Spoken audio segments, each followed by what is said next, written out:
Assalamualaikum warahmatullahi wabarakatuh.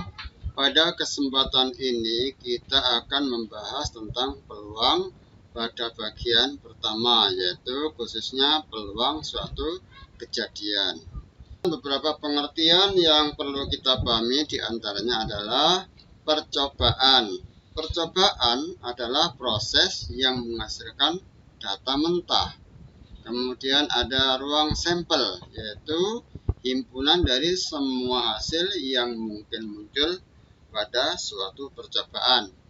Pada percobaan lempar undi sebuah dadu, yang dimaksud ruang sampel itu adalah himpunan dari munculnya mata 1, 2, 3, 4, 5 atau munculnya mata 6. Kemudian istilah yang ketiga yaitu ada titik sampel, yaitu anggota-anggota dari ruang sampel.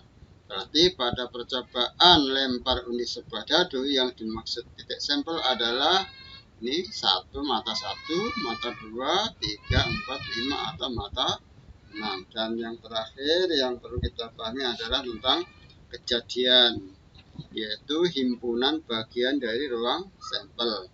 Misalnya pada percobaan lempar undi sebuah dadu ini saya contohkan yaitu munculnya mata dadu prima. Kejadian munculnya mata dadu prima berarti yang dimaksud adalah munculnya mata 2, mata 3 atau mata 5. Jika A adalah suatu kejadian dan S adalah ruang sampel, maka peluang kejadian A biasa ditulis dengan PA sama dengan NA dibagi NS, di mana PA adalah peluang kejadian A, NA-nya merupakan banyaknya anggota dari kejadian A, dan NS-nya adalah banyaknya anggota dari S atau dari ruang sampel. Pada percobaan lempar undi sebuah dadu, ruang sampelnya adalah 1, 2, 3, 4, 5, dan 6. Maka NS-nya ada 6, yaitu ada 6 anggota ini ya. Kemudian kejadian, misalnya kejadian muncul mata dadu prima, yaitu munculnya angka atau mata 2, 3, dan mata 5. Di sini anggotanya ada 3, berarti NA-nya sama dengan 3. Sedangkan peluang kejadian A adalah NA dibagi NS, berarti 3 dibagi 6. Atau kalau disederhanakan menjadi setengah. Selanjutnya kisaran nilai dari peluang. Nilai peluang berkisar antara 0 dan 1. Jadi tidak ada nilai peluang negatif dan tidak ada juga nilai peluang lebih dari 1. Misalnya 1,5, 2, 3 dan seterusnya tidak ada ya. Nilainya hanya antara 0 dan 1.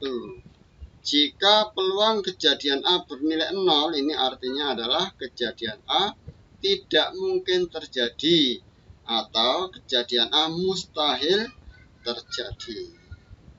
Jika PA atau peluang kejadian A sama dengan 1, artinya kejadian A itu pasti terjadi. Dan peluang komplement A atau peluang terjadinya bukan A biasa ditulis dengan PA aksen atau PA pangkat C, kadang-kadang ditulis dengan pangkat C. Saya gunakan saja PA aksen. Hubungan antara PA dengan PA aksen itu adalah jika ditambahkan peluang terjadinya A ditambah dengan peluang terjadinya bukan A itu pasti sama dengan 1, atau bisa juga peluang terjadinya bukan A itu diperoleh dari 1 dikurangi peluang terjadinya A, atau bisa juga dibalik, PA sama dengan 1 dikurang PA aksen. Misalnya pada percobaan lempar undi sebuah dadu dengan ruang sampel 1, 2, 3, 4, 56, kemudian mustahil terjadi muncul mata dadu 7 karena mata dadunya sampai 6 saja. Jadi peluang terjadinya muncul mata dadu 7 berarti sama dengan 0 karena mustahil muncul mata dadu 7. Dan pasti terjadi muncul mata dadu kurang dari 7. Jadi peluang muncul mata dadu kurang dari 7 bernilai 1 karena pasti terjadi nilainya atau mata dadunya kurang dari 7. Andaikan A adalah kejadian muncul mata dadu prima, berarti anggotanya muncul 2, 3, atau muncul 5. Maka A aksen, yaitu kejadian muncul mata dadu bukan prima, berarti selain 2, 3, 5, yaitu 1, 4, atau 6. Kemudian bagian terakhirnya ini pengertiannya yaitu frekuensi harapan. Frekuensi harapan terjadinya A adalah banyaknya K percobaan dikalikan besarnya peluang terjadinya A. Misalnya saya rumuskan di sini atau dilambangkan FHA, ini frekuensi harapan terjadinya A adalah K kali peluang terjadinya A, atau bisa juga frekuensi harapan A sama dengan K kali NA dibagi NS, karena rumusnya PA adalah NA dibagi NS. Pada percobaan lempar undi sebuah dadu dengan ruang sampel 1, 2, 3, 4, 5, dan 6, misalnya A adalah kejadian muncul mata dadu prima, yaitu 2, 3, dan 5.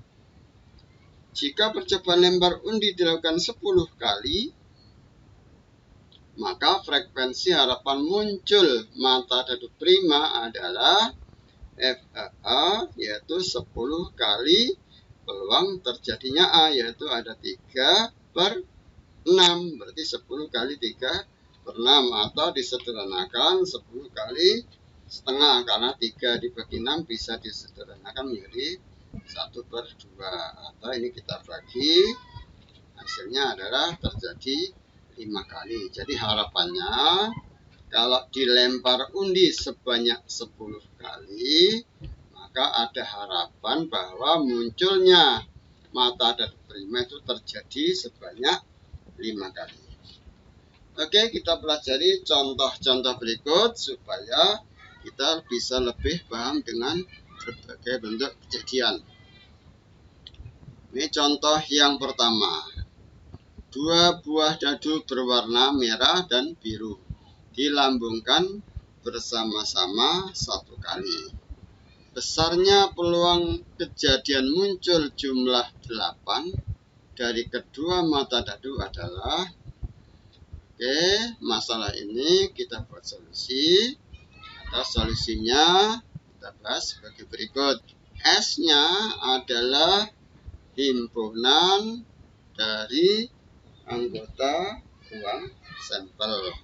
Berarti bisa saja yang merah muncul 1, birunya muncul mata dadu 1 juga. Atau yang merah muncul mata dadu 1, yang biru muncul mata dadu 2.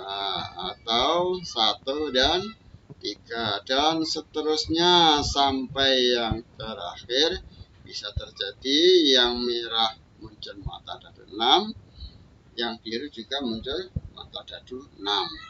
Dan ini kalau kita hitung semua dari 1,1, 1,2, 1,3 dan seterusnya sampai 1,6, dilanjutkan 2,1, 2,2, 2,3 dan seterusnya sampai 2,6, dan dilanjutkan terus sampai 6,6, maka anggota S ini sebanyak 6 kali 6, yaitu ada 36. Kejadian A di sini tadi munculnya jumlah 8, berarti bisa kita pasangkan. Misalnya dadu merahnya 6, birunya muncul 2, atau merah muncul 5, birunya muncul 3, atau merah 4, biru 4, atau merahnya 3, birunya muncul 5, atau bisa juga merahnya muncul 2, birunya muncul 6. Dan di sini anggotanya ada 1, 2, 3, 4, 5. Berarti Na-nya ada 5. Maka peluang terjadinya A adalah Na dibagi Ns. Berarti 5 dibagi 36. Atau 5/36.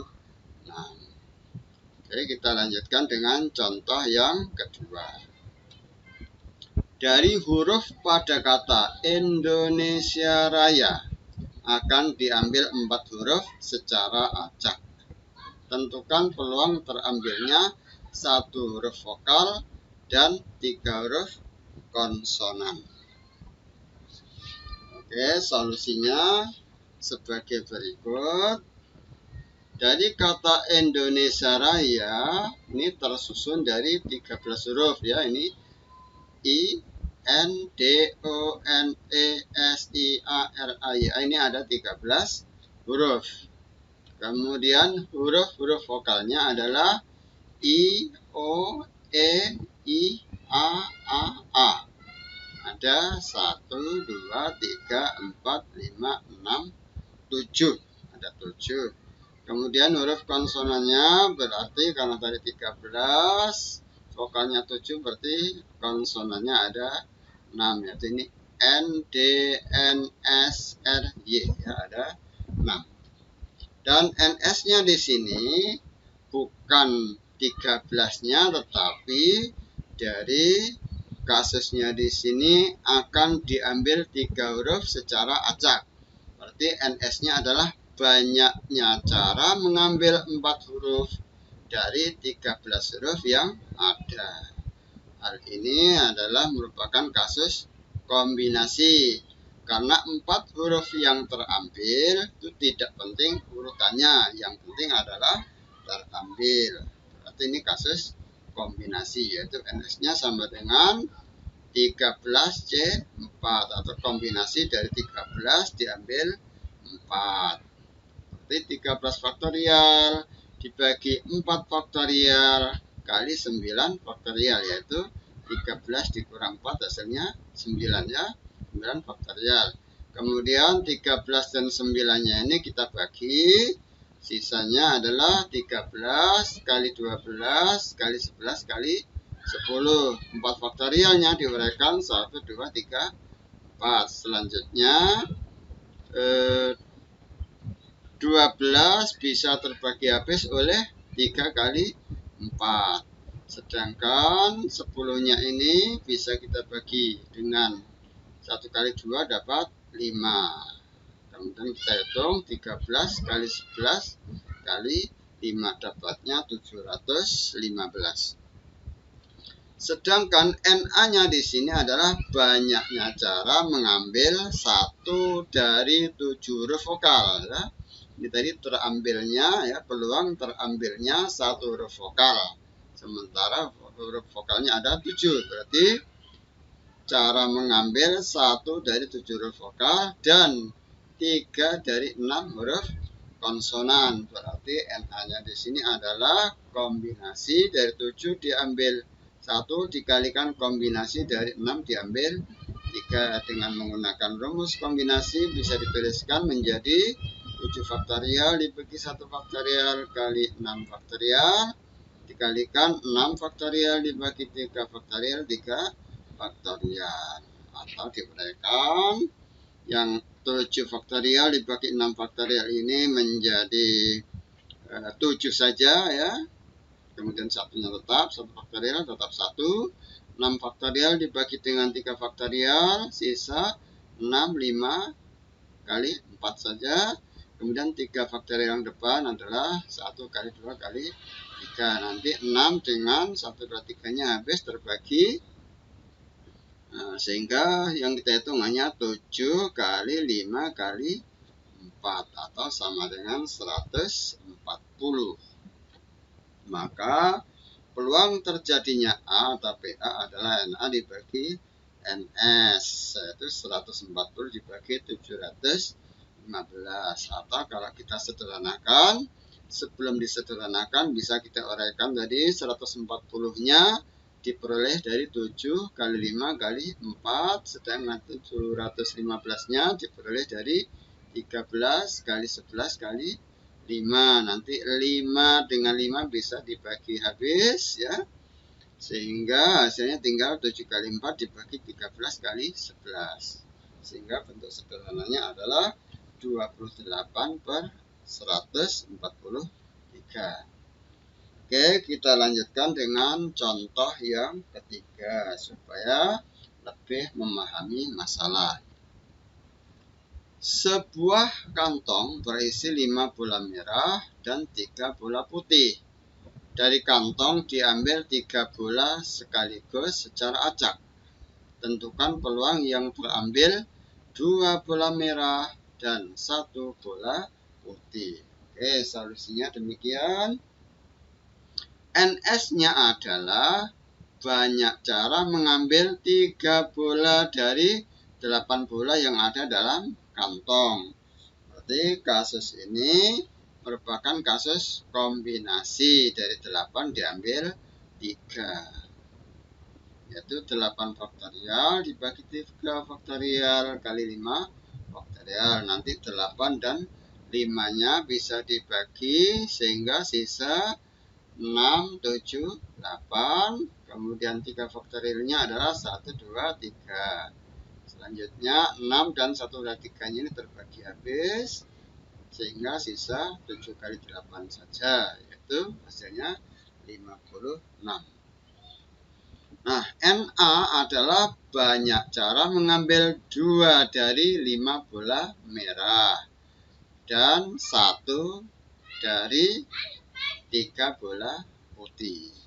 Karena tadi terambilnya 2 bola merah dan 1 bola putih. Sementara bola merahnya tersedia ada 5 bola merah dan bola putihnya ada 3. Itulah NA-nya. Berarti merupakan kasus kombinasi dari 5 diambil 2 dikalikan kombinasi dari 3 diambil 1. Dengan menggunakan formula kombinasi berarti 5 faktorial dibagi 2 faktorial kali 3 faktorial. Yang 3C1-nya adalah 3 faktorial dibagi 1 faktorial 2 faktorial. Kita sederhanakan menjadi yang 5 faktorial dan 3 faktorial, sisa 4 kali 5 saja. 2 faktorialnya adalah 1 kali 2. Sedangkan 3 faktorial dan 2 faktorialnya terbagi sisa 3 saja. 1 faktorialnya bernilai 1. Selanjutnya 4 dan 2 terbagi sisa 2. Berarti hasilnya adalah 2 kali 5 kali 3 atau sama dengan 10 kali 3 sama dengan 30. Maka peluang terjadinya A adalah NA dibagi NS, yaitu 30 dibagi 56. Atau kalau kita sederhanakan masing-masing dibagi 2 diperoleh 15 per 28. Kita lanjutkan dulu dengan contoh yang keempat. Dari angka-angka 1, 2, 3, 4, dan 5 akan disusun suatu bilangan ratusan dari angka-angka yang berbeda. Jadi angka ratusan tapi syaratnya angkanya beda semua. Tidak boleh terjadi misalnya 111 tidak boleh terjadi. Nah, jadi angkanya harus beda-beda. Dari bilangan yang terbentuk akan diambil sebuah bilangan secara acak. Peluang yang terpilih bilangan genap adalah, oke, kita bahas dulu solusinya seperti ini.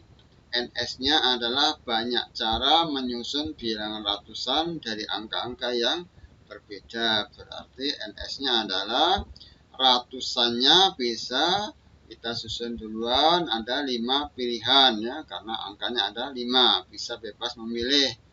Ada 5 pilihan. Kemudian kalau dari 1 sampai 5 ini sudah dipilih 1, maka sisa 4 pilihan untuk menentukan angka puluhannya. Selanjutnya untuk angka satuan sisa 3 pilihan karena sudah dipakai 2 angka untuk ratusan dan puluhan, maka sisa 3 pilihan. Selanjutnya kita kalikan 5 kali 4 kali 3, hasilnya adalah 60. Kemudian NA-nya adalah banyak bilangan genap dari susunan bilangan tersebut. Berarti NA-nya adalah kita mulai ya, bilangan genap itu ditentukan oleh satuan duluan. Ini ratusan, puluhan, satuan. Jadi genap atau ganjil penentunya adalah di posisi satuan. Kalau satuannya angka ganjil pasti disebut bilangan ganjil. Kalau satuannya angka genap pasti disebut bilangan genap. Maka untuk menentukan ini kita mulai dari satuannya. Bisa beri warna lebih tebal ya. Satuannya ada 2 pilihan karena bilangan genapnya cuma ada 2 pilihan, bisa 2 atau 4 saja. Jadi ada 2 pilihan. Kemudian untuk puluhan sisa 4 pilihan karena ini ada 5 angka. Yang 1 angka tadi sudah dipakai, apakah 2-nya atau 4-nya sudah dipakai untuk posisi satuan, sehingga sisa 4 pilihan. Sedangkan ratusannya sisa 3 pilihan karena 2 angka sudah dipakai untuk satuan dan puluhan. Selanjutnya kita kalikan 3 kali 4 kali 2, hasilnya adalah 24. Maka peluang yang terpilih bilangan genap adalah PA-nya NA dibagi NS atau 24 dibagi 60, atau kita sederhanakan kita anggap saja 24-nya adalah 12 kali 2, 60-nya 12 kali 5, 12-nya terbagi habis, sisa 2/5. Terakhir contoh kelima. Dari seperangkat kartu BRID diambil sebuah kartu, diulang-ulang sebanyak 20 kali. Ini artinya diambil sebuah kartu kemudian dikembalikan. Diulang, ambil lagi, dilihat, dikembalikan. Besarnya frekuensi harapan terambil kartu hati adalah, bagi kalian yang belum mengenal kartu BRID, ini biasa dikenal dengan kartu remi. Saya tunjukkan gambarnya seperti ini saja ya. Jadi ada kartu hati yang dimaksud adalah seperti ini. Mulai dari As, 2, 3, 4 sampai K. Ini kartu sekop, ini biasa ada yang nyebut kartu semanggi atau keriting, yang ini ada yang nyebut kartu wajib atau belah ketupat. Solusinya demikian. NS adalah banyak cara mengambil satu dari 52 kartu BRID. Jadi total dari kartu BRID ini ada 52. Karena ada 4 jenis ya, ada 4 jenis, ini 1, 2, 3, 4. Kemudian setiap jenis mulai dari As, 2, 3, 4, 5 dan seterusnya sampai 10. Itu sudah ada 10, tambah lagi C, Q dan K, sehingga ada masing-masing ada 13. 13 kali 4 sama dengan 52. NS-nya adalah banyak cara mengambil satu dari 52 kartu BRID atau kombinasi dari 52 diambil satu. Dengan rumus kombinasi bisa dituliskan 52 faktorial dibagi 1 faktorial dibagi 51 faktorial. Kalau 52 faktorial dibagi 51 faktorial, ini hasilnya adalah 52 per 1 atau langsung sama dengan 52. Sedangkan NA-nya adalah banyak cara mengambil satu dari 13 kartu hati ya, kartu hati yang jenisnya ini. 1 dari 13 berarti kombinasi dari 13 diambil 1. Hasilnya dengan cara yang sama menggunakan kombinasi diperoleh nilai 13.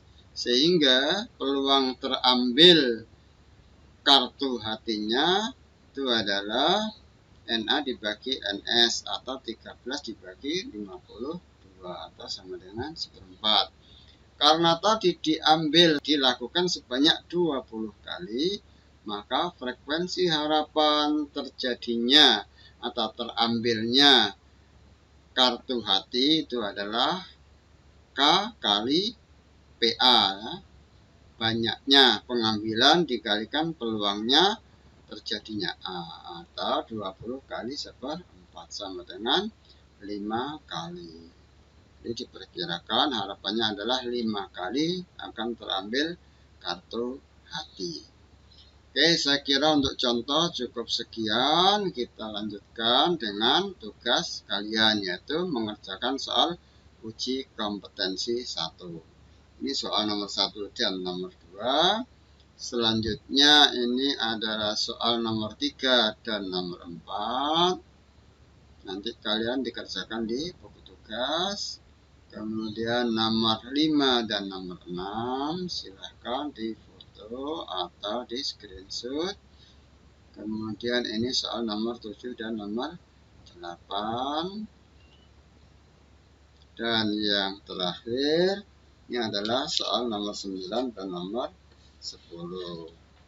Oke, saya kira cukup sekian. Tetap semangat belajar, tambah ilmu yang relevan dari berbagai sumber. Semoga kalian sukses. Demikian, assalamualaikum warahmatullahi wabarakatuh.